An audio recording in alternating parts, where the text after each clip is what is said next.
दोस्तों नमस्कार। दोस्तों, अगर आंदोलन करने वाले नेता यह कहने लगे कि हमें सत्ता नहीं चाहिए, हमें हमारा हक चाहिए, लेकिन सत्ता में रहते हुए आप अगर हमारे हक को छीनेंगे तो फिर हम आपकी सत्ता आपसे छीन लेंगे। ये ऐसे शब्द हैं जो शायद भारत की राजनीति के भीतर आंदोलनों के जरिए कभी बोले नहीं गए। ये ऐसे शब्द हैं जिनके जरिए शायद इस बात का एहसास पहली बार इस देश में कमोवेश हर समुदाय विशेष को जरूर हो रहा होगा कि यह लड़ाई राजनीतिक नहीं है, लेकिन यह लड़ाई राजनीतिक व्यवस्था के परिवर्तन की लड़ाई धीरे धीरे बनती जा रही है। इतिहास गढ़ा जा रहा है, खाली उसकी मध्यम गति को अब समझने की जरूरत है।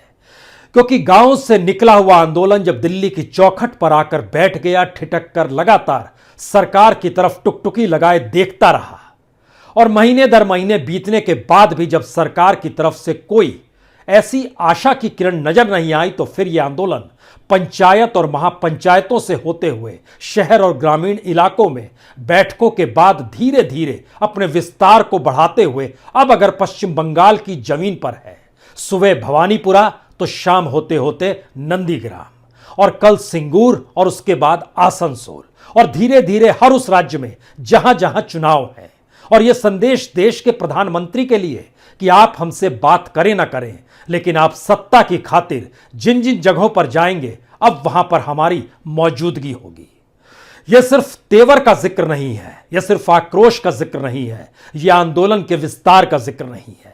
दरअसल यह उन परिस्थितियों का जिक्र है जिसमें पहली बार एक आंदोलन को लगने लगा है कि इस देश के भीतर में राजनीति करते हुए आपको कुछ भी हासिल नहीं होगा।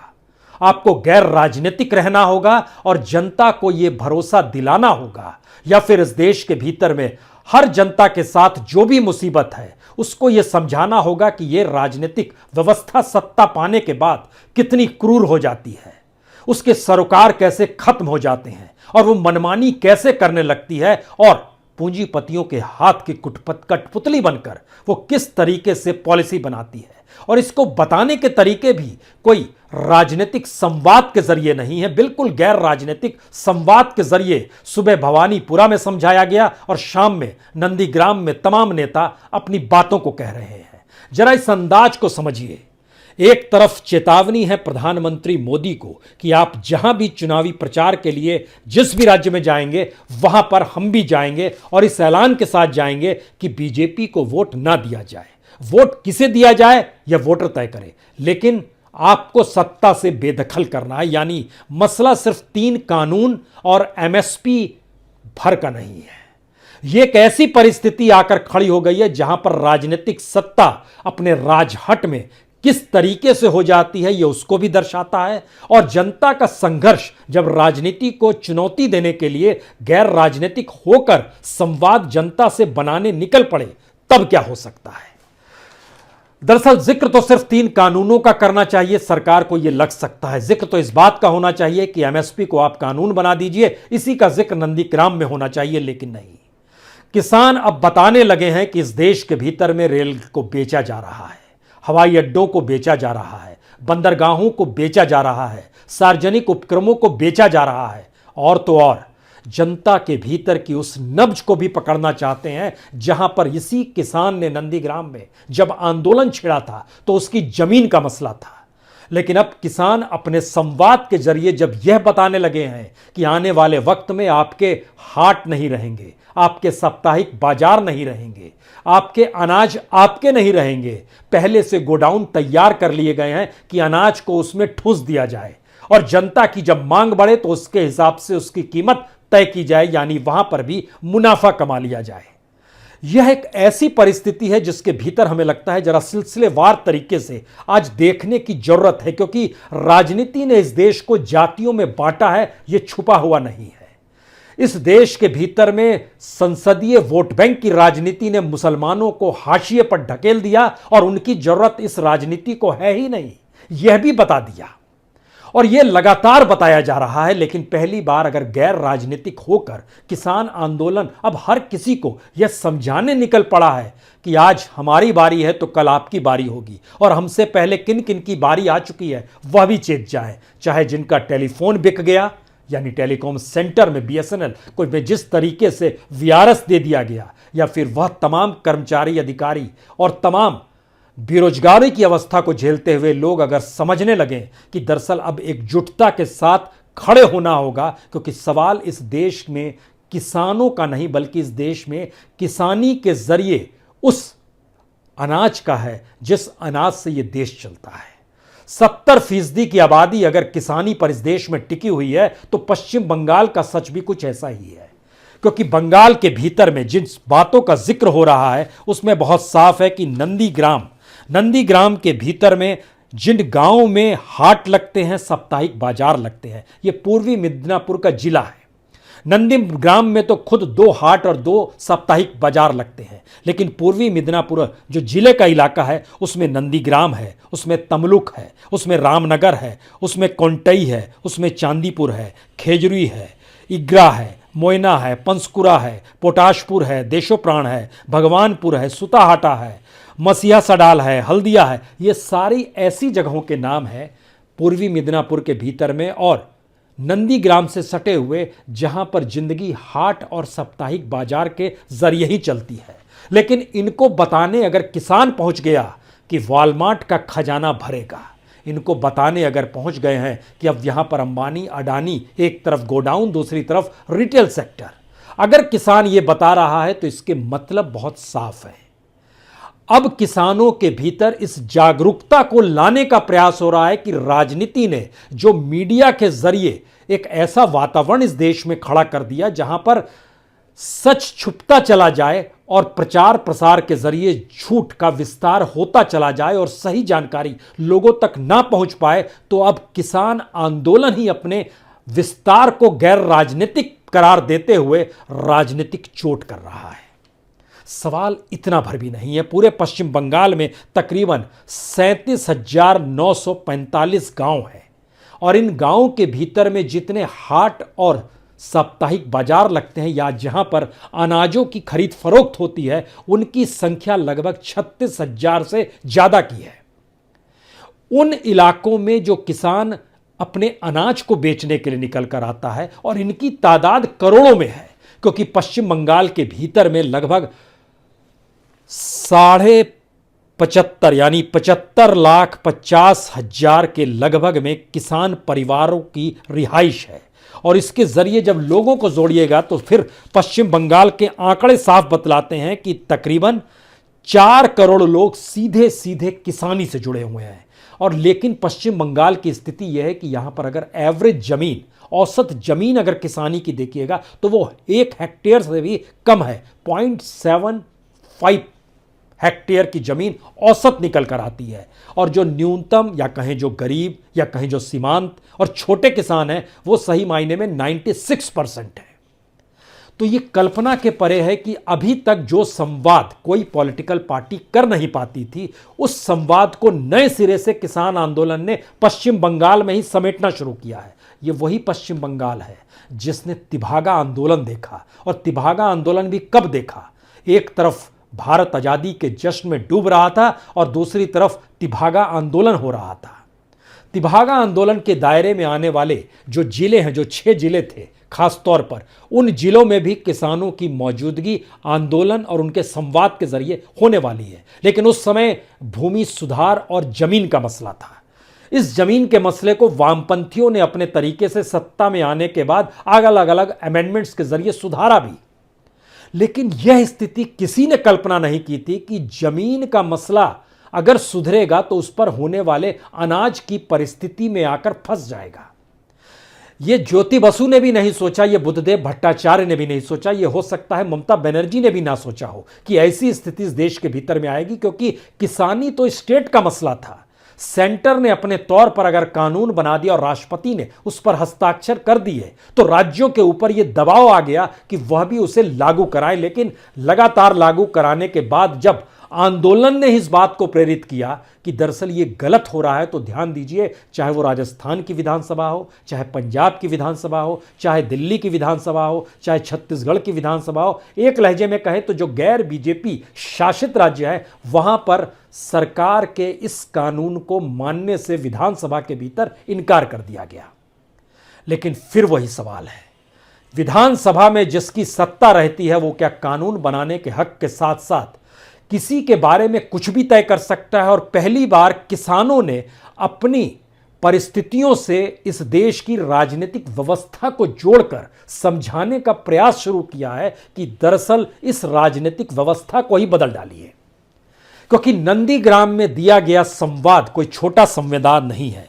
इस संवाद के भीतर में 3 बातों का साफ तौर पर जिक्र किया गया। भाजपा को वोट नहीं दें, चाहे किसी भी पार्टी को आप दे दें। और पूरी की पूरी दिल्ली सरकार यानी मोदी सरकार पूरे तरीके से कैबिनेट के साथ अगर बंगाल में आकर चुनाव प्रचार कर रही है तो हम भी प्रचार कर रहे हैं उसके खिलाफ खड़े होकर। यह सीधा ऐलान है, किसी पार्टी का साथ नहीं लेना है, लेकिन बीजेपी को किसी भी हालत में लोग वोट नहीं दें इसके लिए शिक्षित करना है। नंदीग्राम के भीतर जो लोग बैठे हुए थे आज भाषण सुनने के लिए, जाहिर है किसान थे, मजदूर थे, लेकिन जाहिर है उनके भीतर में बंगाली मुसलमान भी थे, हिंदू मुसलमान भी थे, मुसलमान भी अपने तौर पर मौजूद थे। यानी ध्यान दीजिए, सारी चीज़ें धीरे धीरे जाति और धर्म के नाम पर किस रूप में मिट रही है। और टकटकी लगाए जो चेहरे थे वो मंच की तरफ देख रहे थे, और मंच पर कोई ऐसे नेता नहीं थे जो टेलीविजन पर छाए रहे हों। मंच पर संवाद करने वाले ऐसे चेहरे नहीं थे जिनके चेहरे को आपने बार बार देखा हो। ऐसे चेहरे थे जो इस आंदोलन के वक्त की ही उपज है, लेकिन पता नहीं क्यों उनके भीतर कोई उम्मीद और कोई आस जाग रही है क्या?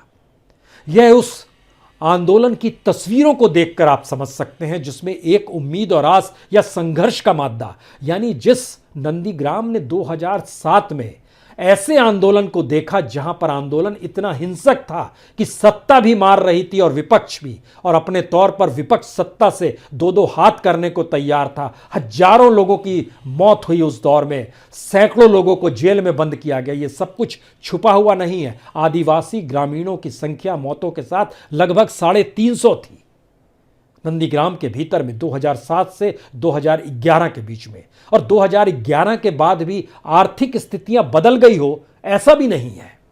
तो यानी जनता तय करे उसे किसे वोट देना है, लेकिन वह बीजेपी को वोट ना दे। जब इस बात का जिक्र किसान कर रहे हैं तब हमें लगता है कि अब इस स्थिति को समझने की जरूरत हो चली है कि नंदीग्राम के भीतर में जब जय श्री राम के नारे लगाकर नंदीग्राम के संघर्ष को ही गुम करने की कोशिश की जा रही है, खत्म करने की कोशिश की जा रही है, या एक धर्म का आवरण कुछ इस तरीके से बनाया जा रहा है जहां भक्ति भाव में लोग अपनी भावनाओं से ओतप्रोत होकर भूल जाएं मेहनत, मजदूरी, 2 जून की रोटी, उसके लिए संघर्ष, पीढ़ियों से जिस जमीन पर हैं, जहां पर खेती करते हैं, वह भी अगर हक उनके छीनते चले जाएंगे तो उनके पास क्या बचेगा, वह भूल जाएं।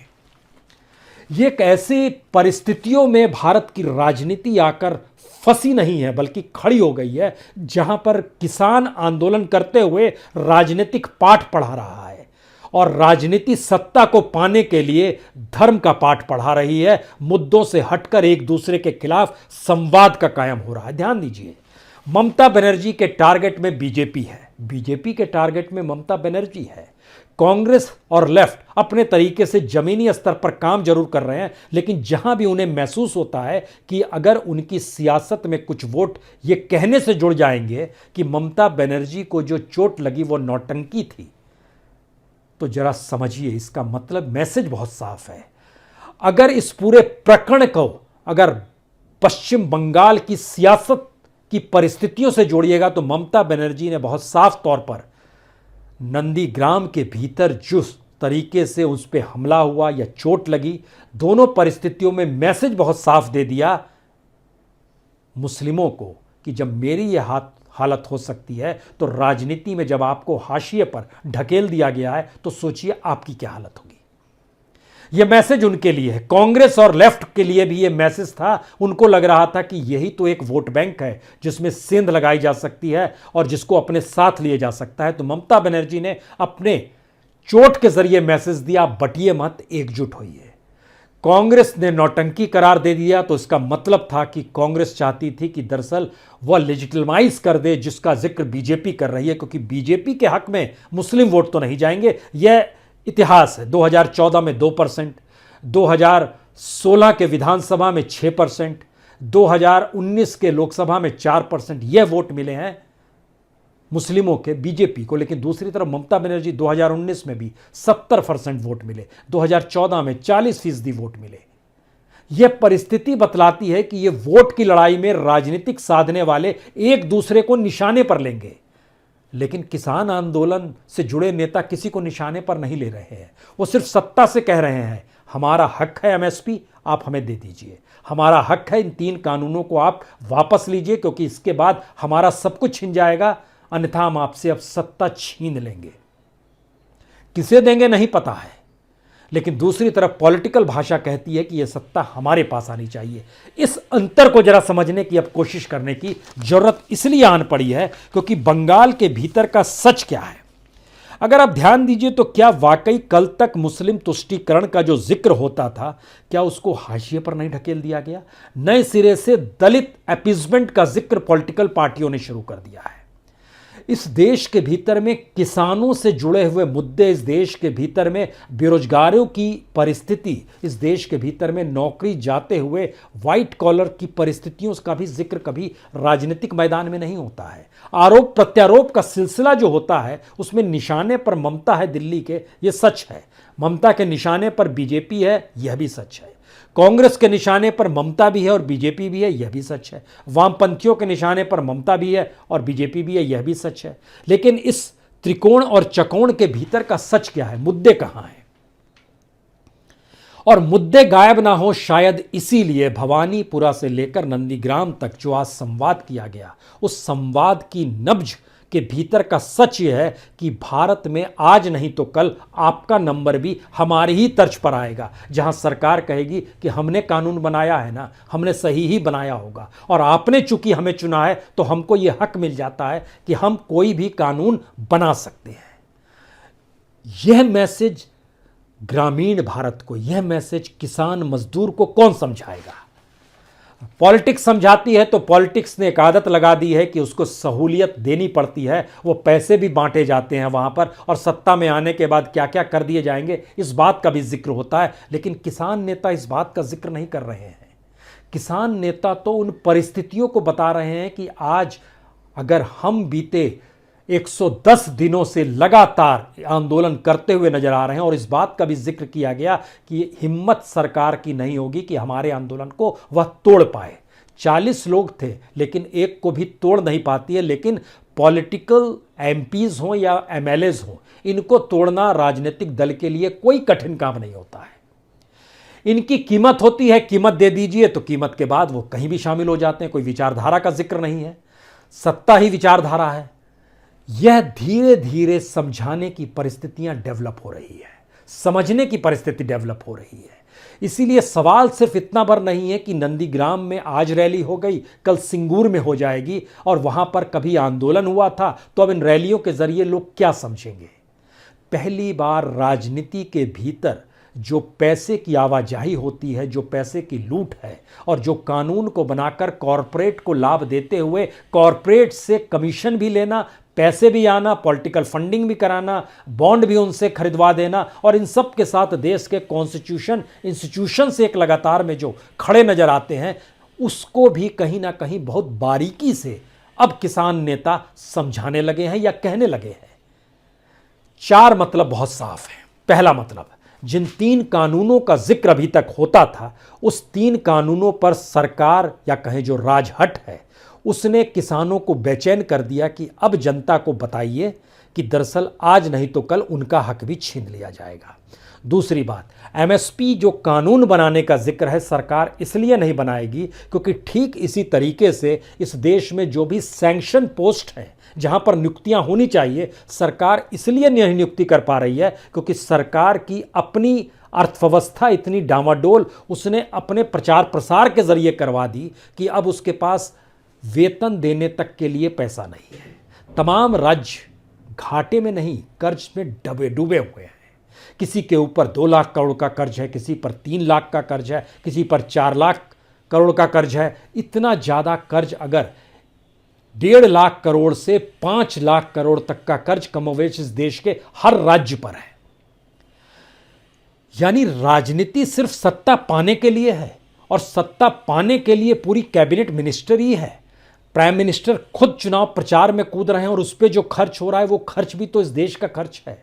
यह जो ट्रांसफर एसेट किया जा रहा है, और खास तौर से अब जो कल तक इंडस्ट्री और पब्लिक सेक्टर ऑर्गेनाइजेशंस को लेकर था, अब ये खेती पर अगर आ गया है, तो खेती के जरिए जो भी व्यवस्था चल रही है भारत के ग्रामीण हिस्सों में, पश्चिम बंगाल के भीतर, आज इसे ही समझाने की कोशिश की गई कि जो लगभग 37,000 से ज़्यादा गांव में हाट और साप्ताहिक बाजार हैं, उनकी परिस्थितियों से कहीं ना कहीं 2 जून की रोटी वहाँ के लाखों लोगों की जुड़ी हुई है। 3.5-4 करोड़ लगभग अगर किसान रहते हैं वहाँ पर, और लगभग भूमि आवंटन जिनके पास भूमि है उनकी संख्या लगभग 75 लाख है, तो जरा कल्पना करनी शुरू कीजिए कि ये मैसेज अगर दिया जा रहा है और ये मैसेज नॉन पॉलिटिकल होकर लोगों के भीतर जा रहा है, तो ये आंदोलन की तस्वीर तिभागा आंदोलन और नक्सलबाड़ी और फिर नंदीग्राम या लालगढ़ या सिंगूर आंदोलन से कहीं ज़्यादा बड़ी है, क्योंकि उस तमाम आंदोलनों में सत्ता पाने की सोच थी। पहली बार सत्ता पाने की नहीं, सत्ता को बेदखल करने की सोच ज़्यादा तेजी से डेवलप हो चली है। अगर किसान का मुद्दा, अगर खेती का मुद्दा राज्यों तक रहता, तब यह लड़ाई का चेहरा ऐसा नहीं होता। पहली बार सेंटर ने किसानी को अपने हाथ में ले लिया और उसको कानूनी जामा पहनाकर राष्ट्रपति से हस्ताक्षर करा लिए। इसीलिए ये पहली बार इस देश के किसानों को इसका एहसास हो गया, और किसान अब ये एहसास देश को करा रहे हैं कि आने वाले वक्त में कुछ भी नहीं बचेगा। आज के भाषण के भीतर में यही संवाद सबसे बड़ा था कि आज किसान अगर आहत है और आंदोलनरत है, तो कल आपकी स्थिति भी ऐसी हो जाएगी। क्या ये मैसेज राजनीतिक तौर पर बीजेपी के लिए घाटे का सौदा इतना बड़ा है कि आरएसएस की जमीन भी खिसक जाए? क्योंकि आरएसएस ने अपने भीतर भी अलग अलग समुदायों को पकड़ने के लिए संगठन बनाए हुए हैं। किसान संघ भी उसका काम करता है, आदिवासी कल्याण संघ भी काम करता है, मजदूर संघ भी काम करता है, भारतीय मजदूर संघ जो काम करता है। ध्यान दीजिए, आरएसएस की जो पूरी की पूरी जमीन है, उस पूरी जमीन पर अब किसान आंदोलन आकर उसी रूप में खड़ा हो गया है जिसका जिक्र कल तक बीजेपी के पास जब सत्ता नहीं थी तो आरएसएस किया करती थी। आरएसएस कमोबैश इन्हीं चीजों का जिक्र करती रही, लेकिन आज की तारीख में वह ना सिर्फ खामोश है बल्कि सत्ता के खातिर सत्ता के साथ खड़ी हुई है।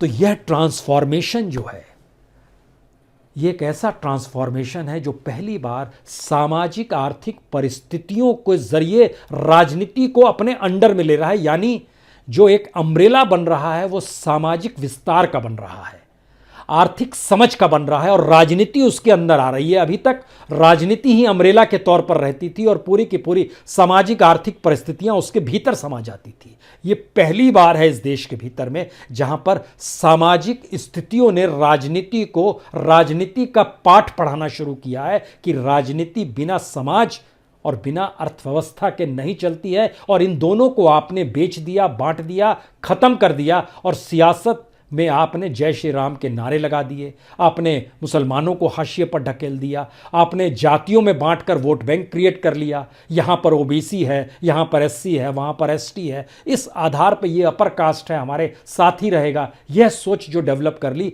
किसान आंदोलन पश्चिम बंगाल में उस नई जमीन को तैयार कर रहा है जिस जमीन को लोग भूल गए थे, क्योंकि पश्चिम बंगाल की पहचान इंटेलेक्चुअलिज्म से जुड़ी हुई है। रेनेसा सबसे पहले, पुनः जागरण की स्थिति सबसे पहले यहीं पर आई थी। राजा राम मोहन राय ने सबसे पहले यहीं पे सामाजिक कुरीतियों के खिलाफ आंदोलन शुरू किया था, लेकिन ये सामाजिक कुरीति धीरे धीरे राजनीति की हिस्सेदारी में शरीक हो जाएगी, और राजनीति धीरे धीरे इस देश के किसान मजदूरों से उनके हक नहीं बल्कि उनके अपने एसेट को भी छीन लेगी, वह भी ट्रांसफर करा देगी। तो ये अंदाज पहली बार है जब नंदीग्राम में सुना गया, हम आपसे सत्ता छीनने नहीं आए हैं, हम अपने हक को मांगने आए हैं, लेकिन अगर आपने हमारे हक को सत्ता में रहते हुए छीन लिया तो हम आपसे सत्ता छीन लेंगे। बहुत बहुत शुक्रिया, बहुत बहुत शुक्रिया।